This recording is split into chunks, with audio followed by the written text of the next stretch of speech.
Welcome back into Live Now. I'm Austin Westfall. We've been following the White House closely, not only because we've been watching world leaders visit the White House, like UK Prime Minister Keir Starmer and Ukrainian President Vladimir Zelensky, but today we also saw some of the hostages who were held in Gaza that have since been freed. They visited the White House today. Fox's Christina Coleman with more.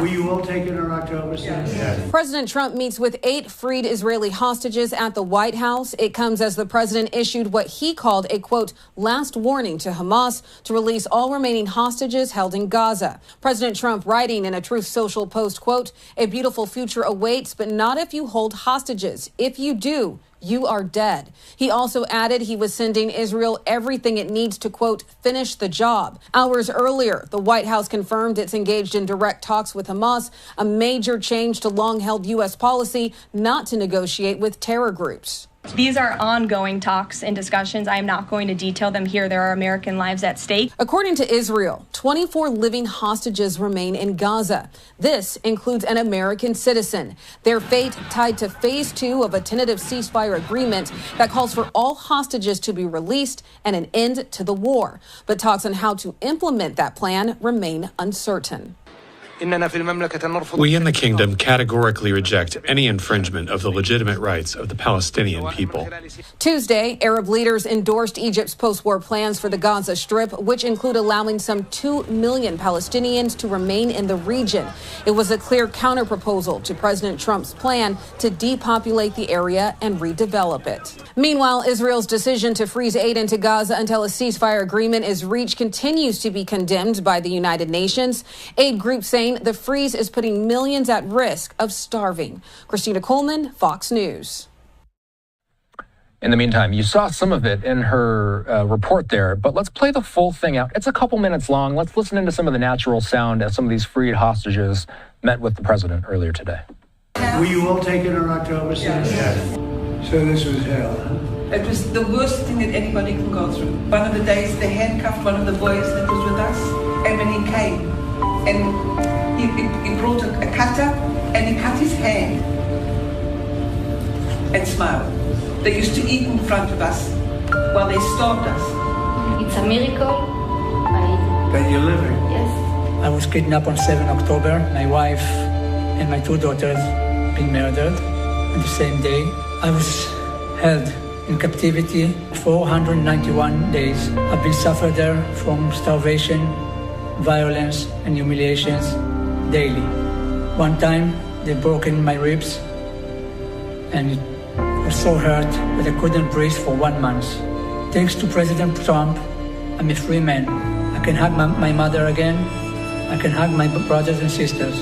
I was moved 33 times, spent time in tunnels with no air to breathe, barely food, hardly any water, saw horrific torturing of hostages that I spent time with, and I am so grateful and thankful to be here because of President Trump and the administration's great efforts.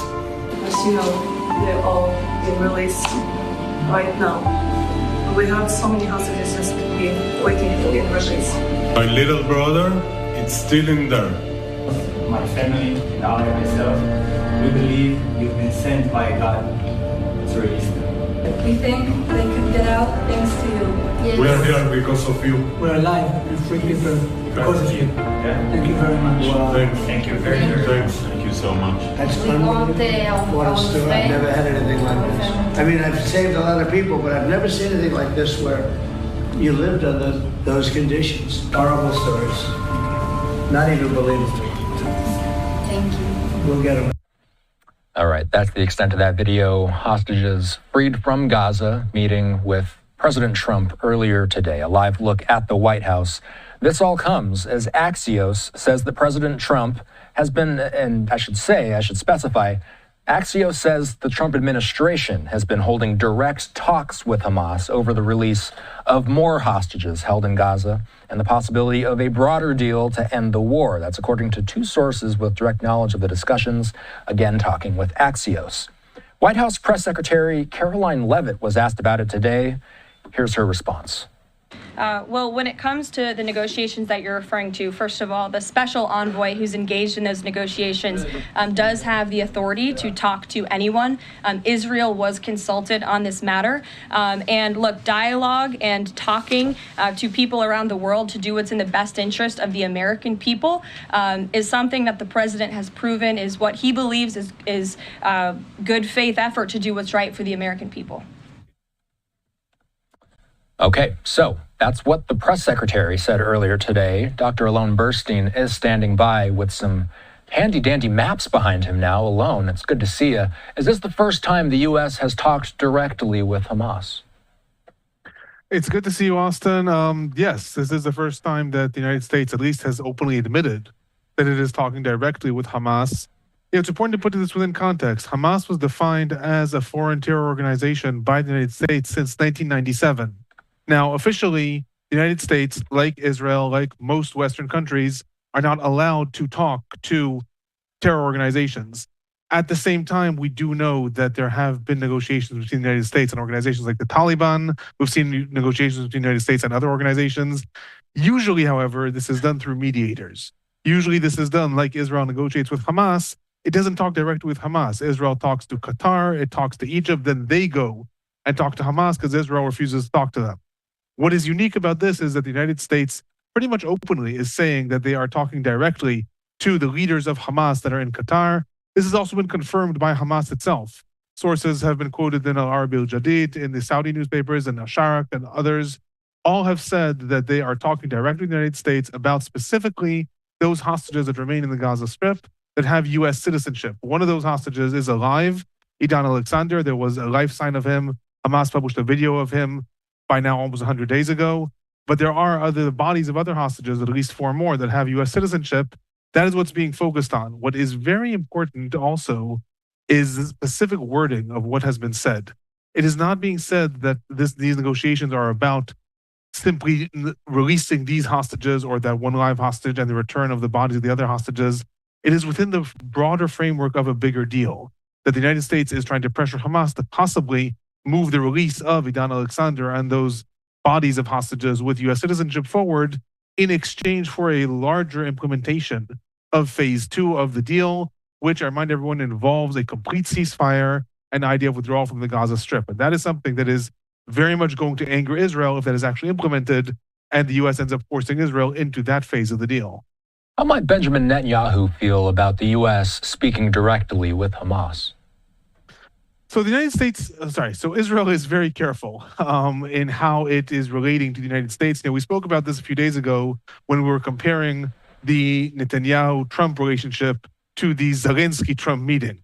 And one of the things that we talked about there is that contrary to Zelensky, who came to the White House but was referring to past negotiations between the United States and Ukraine, and Trump brushed him off and said, yeah, that wasn't with me, right? That was with a different administration.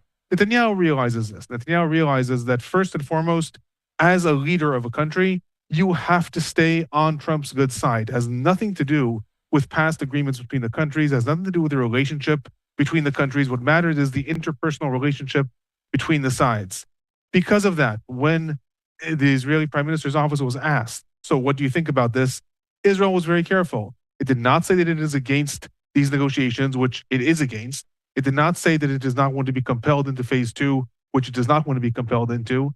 All it said was that very, very, very sort of abstractly, Israel related to the United States its feelings on these negotiations. That is the statement that was made out of Israel. Not pro, not against. Israel has conveyed its message. That's very different than what we've seen in the past. In the past, whenever Trump has said anything about the war, Israel's come out in full support. Whenever Trump has said that there has to be a hostage deal and a truce, Israel's come out in support. Whenever Trump has said there has to be the complete evacuation of all Palestinians from the Gaza Strip, Israel's come out in support. Usually, Israel is in full support of anything the Trump administration does. This time, Israel simply said it has conveyed its opinion. Very, very likely, what we are going to see within Israel's prime minister's office is a lot of fear. One of the things that we've mentioned several times, while Israel very much relies on the Trump administration to be on, quote unquote, its side when it comes to the Israel-Hamas war, that is, you cannot rely on that entirely, because Trump will do whatever he feels is in his best interest, the United States' best interest, the interest of ending the war. And while that up until now has aligned with Israel's interests, if at any point we see that that deviates, much like we saw in Russia-Ukraine, likely we will see Trump starting to compel Israel into something that Netanyahu may not want. We're taking a live look at Gaza right now. We know that the person who's been speaking on the White House's behalf to Hamas is Adam Boehler. He's the presidential envoy for hostage affairs for the Trump administration. He's been speaking with Hamas officials in Doha in recent weeks. You follow leaks, Alon. Did they successfully keep this under wraps until now? Did they keep it a secret? So there's been a lot of rumors about these negotiations, but until now it hasn't been made official. One of the reasons it hasn't been made official is because both sides likely would have had an interest in it being kept quiet. On the one hand, the United States has been saying, Trump openly said that as far as he's concerned, right, weeks ago already, Israel can do whatever it wants. It can violate the agreement. It can go back to war if all the hostages were not released by that famous Saturday afternoon where they were not released. On the other hand, the United States Special Envoy to the region, Steve Witkoff, also asked Israel to not violate the truce. There are even leaks right now that he has asked Israel to keep the truce going, even though right now, officially phase 1 is over. There is no negotiations over phase 2. So technically, the ceasefire is right now over. Yet somehow it is just being passively maintained. According to reports, Steve Witkoff has asked Israel to just maintain it until he comes to the region. He was supposed to come to the region last week. That was delayed to this week. He's not coming this week, and now it's being delayed until next week. So the United States has had an interest in sort of keeping things under wraps just in order to leave the ceasefire alive. And seemingly, despite Trump's statements, the United States has an interest in keeping the negotiations ongoing. But they wouldn't have wanted to be made public that there are these negotiations on the side. Similarly, Hamas has been demanding that Israel implement phase 2 of the agreement. According to the initial agreement that was signed back in January, there were supposed to be negotiations between Israel and Hamas. Those negotiations were supposed to lead to an implementation of phase 2 and a complete ceasefire and IDF withdrawal. And Hamas has said, we're not renegotiating. We're not renegotiating an extension of phase 1 like Israel has wanted. We're not renegotiating a new framework that Israel proposed, that they said the United States has proposed, for some sort of further implementation of phase 1 or what Egypt might have proposed. Hamas is saying we want phase 2 and that's it. So they also would have had an interest in things being kept under wraps. So until now, there's been a lot of rumors, but nothing quite confirmed. And now, seemingly, I think possibly because the negotiations aren't going anywhere, both sides, the United States and Hamas, all of a sudden saw a different interest. They said, you know what? Let's pull the cap off this. Let's openly say, if Israel's not going to negotiate and implement phase 2, just so you know, there might be side negotiations going on that will cut you out of the deal. Again, somewhat reminiscent to the United States talking to Russia, trying to some extent compel Ukraine, saying, come into the deal, because otherwise, FYI, negotiations may happen sort of over your head and end up forcing you into a deal that you don't have a say in it. Okay, so on the Trump side of things, the president did put out, and I'm sure you've seen this by now, Alon, so he put out this statement on Truth Social. I'm going to read it verbatim. Shalom Hamas means hello and goodbye. You can choose. Release all of the hostages now, not later, and immediately return all of the dead bodies of the people you murdered, or it is over for you. Only sick and twisted people keep bodies, and you are sick and twisted. I'm sending Israel everything it needs to finish the job. Not a single Hamas member will be safe if you don't do as I say. I have just met with your former hostages whose lives you have destroyed. This is your last warning. For the leadership, now is the time to leave Gaza while you still have a chance. Also, to the people of Gaza, a beautiful future awaits, but not if you hold hostages. If you do, you are dead. Make a smart decision. Release the hostages now, or there will be hell to pay later. Alon, strong language. How has the Middle East reacted to it? So far, we have not seen a lot of reactions to this, to be honest, because most of it is being taken, I would imagine, as the same type of rhetoric that has been said before. Trump already said, again, several weeks ago, all the hostages have to come back by that famous Saturday at noon, or there will be hell to pay. Nothing changed as far as the deal was implemented. Then there was, again, the release of other hostages, and the way they looked, and also the uncovering of the way the Bibas family was murdered. And again, Trump said there will be hell to pay. And he's also openly then added to that, and Israel can do whatever it wants as far as I'm concerned. So again, in public at least, like I said, possibly behind the scenes, the United States is telling Israel something different. But in public, it has already all been said. So theoretically, there's nothing new here. Moreover, this notion that Trump is giving Israel everything it needs in order to finish the job, that also is not a game changer. Despite all the rhetoric about how the Biden administration withheld weapons shipments to Israel, those weapons shipments had nothing to do with the way the war was being implemented. Those were specific bombs that were over 1-ton bombs. They were only held up after Israel had already invaded Rafah back in May of 2024. They had nothing to do with the way Israel was fighting in Gaza, actually had a lot more to do with the way Israel was fighting in Lebanon. Trump administration, while it has released all of the holdups from the Biden administration, the releasing of more weaponry is not giving Israel any more of an edge against Hamas than previously had. What may happen if the war does reignite, if the violence does reignite between Israel and Hamas, and the IDF expands its occupation of the Gaza Strip beyond the buffer zone where it is now, we might see a different response from the administration. We might see no restraints placed on Israel. Already we've seen Israel has stopped all humanitarian aid coming into Gaza from the last 3 days, and the administration has not said anything. So in that sense, the rhetoric is different from the Trump administration. But in terms of actions, when it comes to weaponry, when it comes to what Israel might do to Hamas in response to this, the hell that's going to rain down on Hamas in response to this, chances are this is being read as another threat, credible or not credible. It's another threat coming out of President Trump, but it's not different than the threats that have been leveled at Hamas if they don't release hostages from the last several weeks that have not produced results thus far. So I predict that we're not going to see a big response to this latest threat, just like we've seen to the other ones. I want to ask you about the hostages that have been released. We've been looking at this footage of some of them meeting with President Trump in the Oval Office today.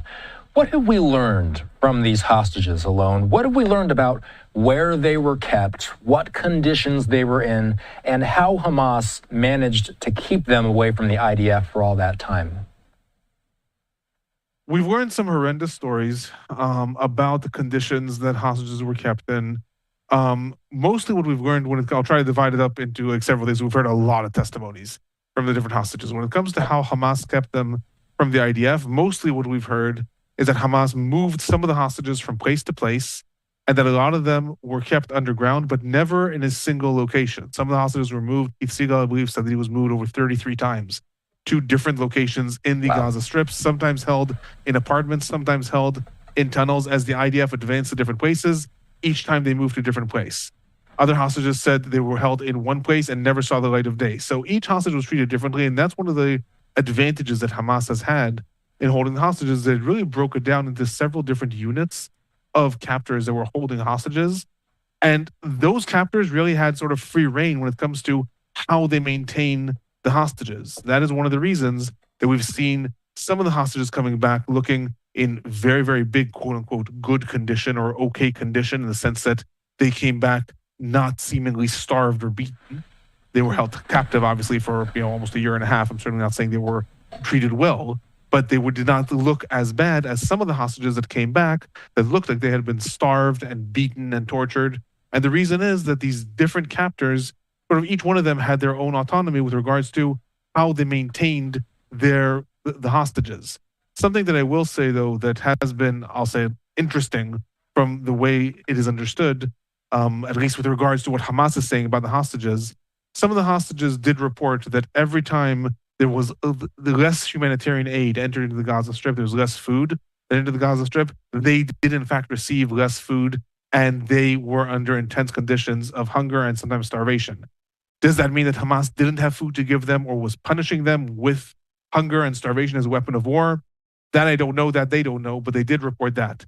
They also did report that their captors, almost all of them, were very attuned to the news. They were very attuned to the news, and when there was inflammatory rhetoric that was issued from the United States or from Israel, for example, when Israel's former Minister of National Security, Itamar Ben-Gvir, made public announcements that Palestinian prisoners were going to start being treated worse in Israeli jails, some of the hostages reported that in response to that news report, they were taken aside and beaten by their captors repeatedly for days in some, sort of sick retribution to that. So what we learn from that is that a lot of the rhetoric that comes around the war that we think is just part of the warlike mentality ends up having an effect on the ground, on the hostages themselves also. It's just something else to take into consideration when we see the way leaders are talking and how negotiations are happening. What is leaked, what is not, what they say has a direct effect on the hostages that are still in the Gaza Strip. So we've asked our audience today if they have any questions about these wars. This is one sent in from Carson in Pennsylvania. They ask, what's the chances of Trump sending U.S. troops in to get hostages if Hamas does not comply with his orders? Alone, this is an idea that would sound pretty far-fetched, but with some of the rhetoric that we've been hearing directly from the president, I'll put this statement back up. It ends with, there will be hell to pay later. Is this a wild question to ask at this point? What are the chances that U.S. troops could actually be sent into Gaza? First of all, I'll say that I like the innovation of asking people to send in questions. I think it's good, thought-provoking. Thank you. It's a very good question.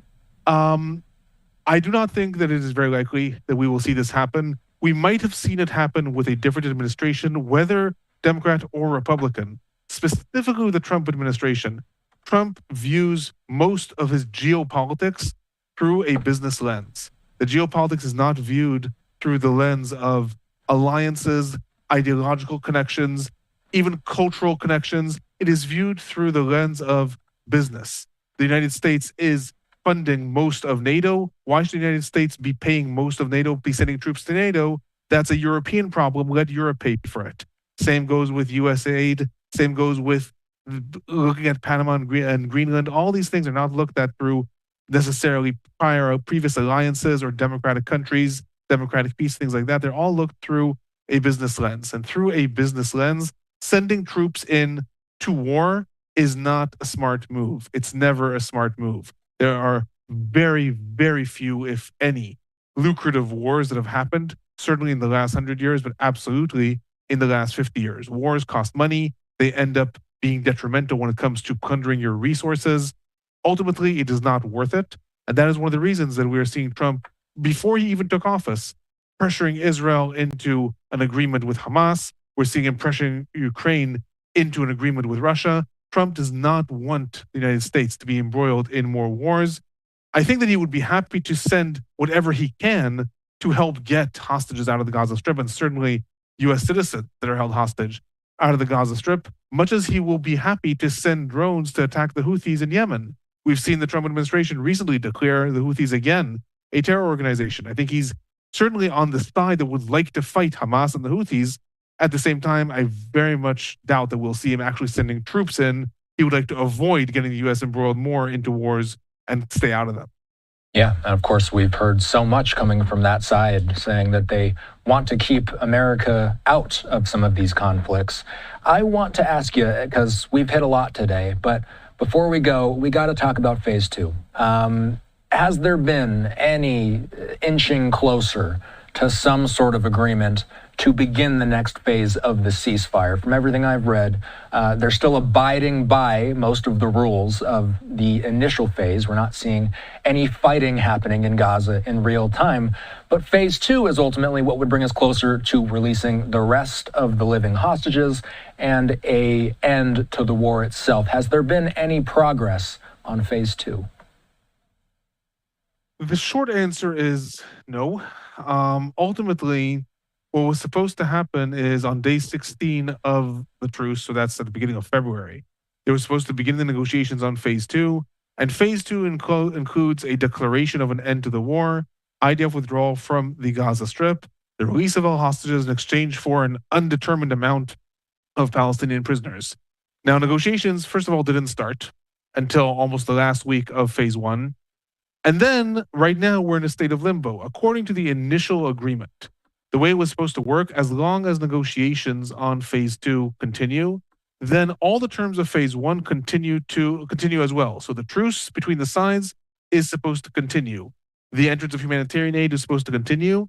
Israel is still supposed to abide by its initial obligations, and that was that on day 42, which was last Saturday, Israel was supposed to begin its evacuation of the Philadelphia corridor, that is the border between Gaza and Egypt over here. And on day 50, by March 9th, Israel is supposed to complete that evacuation. Now, what has happened is, until now, the truce has been largely maintained between the sides. There's been a couple of minor violations here and there, but nothing big. Other than that, we've actually not seen the sides live up to the deal. Israel has cut off all humanitarian aid as of Sunday that is coming into the Gaza Strip, so it's not abiding by the idea that that will continue, and has not withdrawn from the Philadelphia corridor. That said, one could argue that Israel is not in complete violation of the deal, since negotiations are not happening right now. The deal said so long as negotiations happen over phase 2, then the truce is maintained. Now negotiations aren't happening, so theoretically almost Israel is acting on good faith that it is not returning to war, but isn't beholden to living up to the other sides of the deal. So you could argue from both sides who is at fault, so to speak, over violating the current agreement. What we are seeing now, however, is a very bizarre limbo state. Negotiations over phase 2 are not happening. There are no delegations that are scheduled to meet. Egypt has put forward its own proposals. Steve Witkoff might have put forth his proposal. He didn't announce it, but Israel said that it's accepting that proposal and that Hamas rejected it. Hamas said they would never propose, they would never offered it. A lot of people are saying a lot of things. What is not happening, Israel and Hamas are not speaking to each other. They're not speaking to the negotiating sides. Everyone is seemingly waiting for maybe what will happen when Steve Witkoff comes back to the region. Maybe everyone's sort of tacitly waiting out Ramadan, which started a few days ago, that is a month. And maybe everyone's waiting for Passover. It's another very tense time that's going to be in the middle of April. Something that's also just important to float out there. I believe Washington Free Beacon published a report several days ago that quoted several anonymous Israeli sources who were stating that Israel's plans are to return to fighting, to very intensive fighting, 6 weeks from when that was published several days ago, which not coincidentally would be after Ramadan and right at the end of Passover. So possibly also we're seeing this sort of tacit both sides waiting and gearing up, but really everyone's kind of waiting for what happens when Trump says, okay, so I'm now actually telling Israel, go back to fighting, let's see what happens. Or I'm actually telling Israel, no, I'd see you implementing phase 2. Up until now, Trump has said both things. Really, I think depending on which way the president leans, we might end up seeing the sides somehow conforming. Remains to be seen. Let's see that one more time. Give us an idea of where the Philadelphia corridor is. That was southern Gaza, correct? Southern Gaza. This is the border between Gaza and Egypt. And this corridor is something that Israel fought very hard in order to maintain. It was a smuggling area between the Sinai Peninsula and Gaza. That was one of the ways that Hamas really armed itself over the years. Right now, the IDF is deployed along that border. Egypt has complained about that. Palestinian factions and Hamas have complained about that. The IDF was supposed to withdraw. Until now, it is still maintaining its position there. The Rafah crossing is open, so there is some movement of Palestinians from the Gaza Strip out to Egypt, but the IDF still maintains all of its presence on that border. Introducing audience questions and a map behind Alon Burstein today. Alon, good to see you. Alon uploads his own Middle East updates on his personal YouTube channel. Give him a follow. Alon, as always, good to see you. Have a good night.